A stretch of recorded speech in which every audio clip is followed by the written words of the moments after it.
The mental universe. Why we call things ideas. The first principle of life is this: I am, or being. All human knowledge begins here. It is not a matter of proof, but of intuition.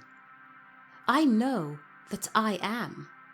And if I do not know that I am, I do not know anything, for there is no one to know it. And I also know that this, I am, is a self. I reach this conclusion by the necessary observation that the I am, which I know I am, is different in many respects from others around me.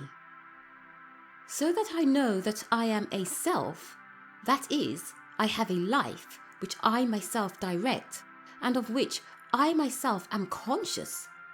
At the same time, I realize that, in some subtle way, this self is related to all selves and all being, because being must be one, as we have already seen. Again, since being is all, the life that manifests everywhere must be the life of the one. I cannot get away from the fact, therefore, and I do not wish to, that each thing that I see about me is an expression of that being.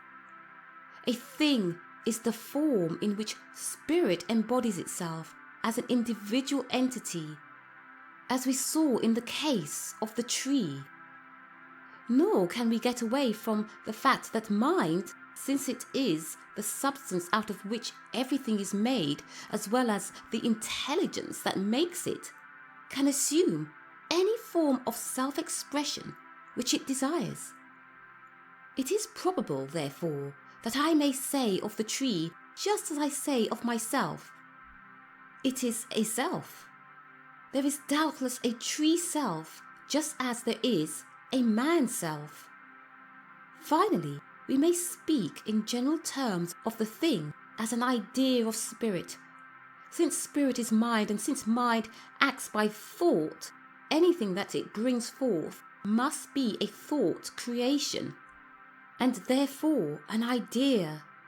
It is true that it would be more than what we ordinarily think of as an idea, for it acts with a definite intelligence, and it would be far more perfect language to say that the tree, for example, is God thinking the thought of tree, and then becoming the tree, which he thinks. For that is the way that being expresses itself. It becomes the thing which it thinks, and therefore makes. And in the case of all form and life, we find that being does not become hurriedly, but by some process of growth from within. It finally unfolds its nature along the line of the idea which it has conceived itself to be, so that the term idea is very useful in the language of the newer thought, because it expresses two aspects of each thing. First, the presence of mind within it, for mind acts by ideas or concepts, that is, by thinking. Second, definiteness of thought, for each form must necessarily have a definite thought back of it, or it would not come forth in form at all. We may think then of each thing in nature as being embodying itself in a definite idea, as a definite self. When we learn to look upon the world in this way, we enter into a new and different life, for we no longer see inanimate nature and the cold and colourless forms of matter, but we see and feel the vibrant presence of the spirit of life itself.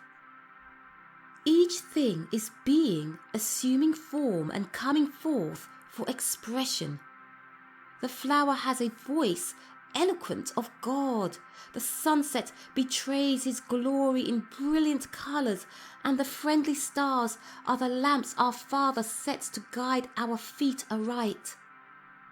Each thing that we see, be it the reef or rock or the rippling tide, the shrilling cricket, or the roaring lion is revealed as spirit embodying itself as an idea.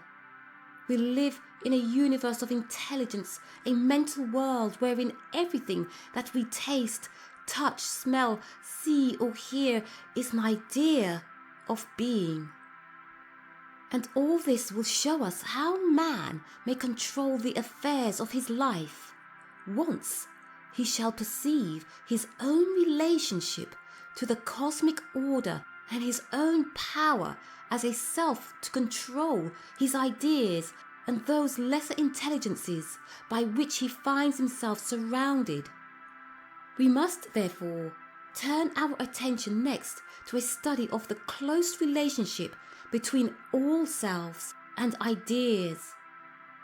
I think that nothing more fully shows the unity of creation and the oneness of the mind that puts it forth than the fact of the dependence of each thing on other things for its own self-expression.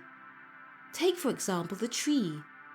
Being is here individualizing itself on the idea of tree. The tree is a distinct life form and has an individual selfhood. It is an entity and maintains a separate existence, yet see what it shares with the whole. It puts out a form to fit its environment.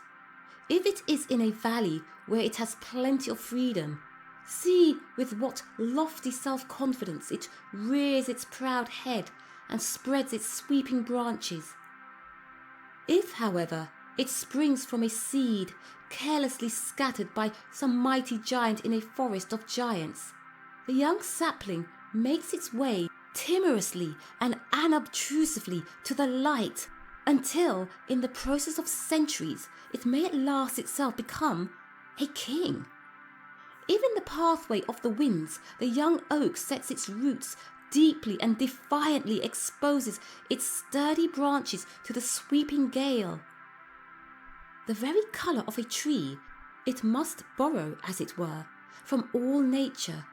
It has no colour apparently within itself, but catches the rays of the sun, absorbing some, reflecting others, and taking on just that shade that befits its own particular idea.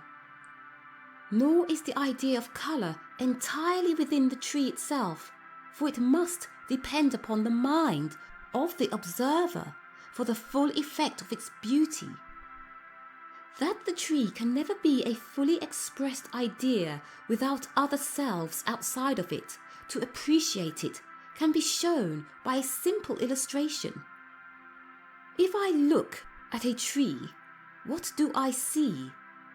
Certain vibrations in the ether, which is the physical science name for mind, passing as light to my eye, impinging upon the surface, causing another set of vibrations to pass through the eye and down the optic nerve to a brain center.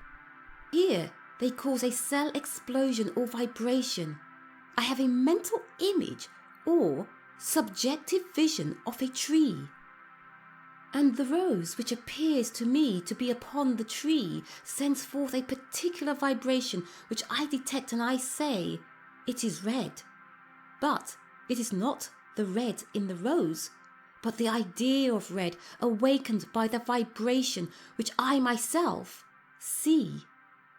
Again, I say it has an order, but as a matter of fact, I get the vibration, and my mind interprets it as perfume. I touch it and say that it is cool because the vibration that is awakened in me suggests the idea of coolness. So I might go on to show that all nature and things are unified with every other person and thing and dependent for their full perfection and expression of the idea upon other things and minds. They are not appreciable without a mind to appreciate them. They do not have heat, cold, sound, odour, colour, nor taste of themselves. These are names which we give to varying degrees of vibration which we interpret according to our own idea.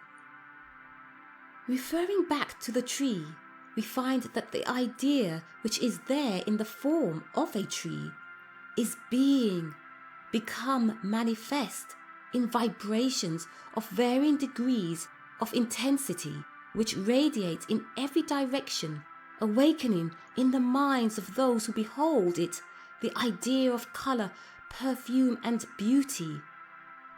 And the tree self is related to all other selves and is never complete apart from those selves. All nature is interrelated in some way. The cloud depends upon the mist upon the sea on the brook and the rain on the cloud, so that life moves forever round in the circle of the all-mind. The spring is mated to the brook in one continuous flow. The sky is mated to the sea in one long crimson glow.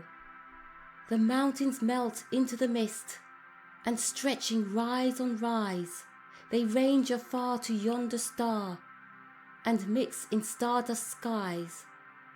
The star is mirrored in the spring, its spirit mated there, and thus the great round circle runs to link the everywhere.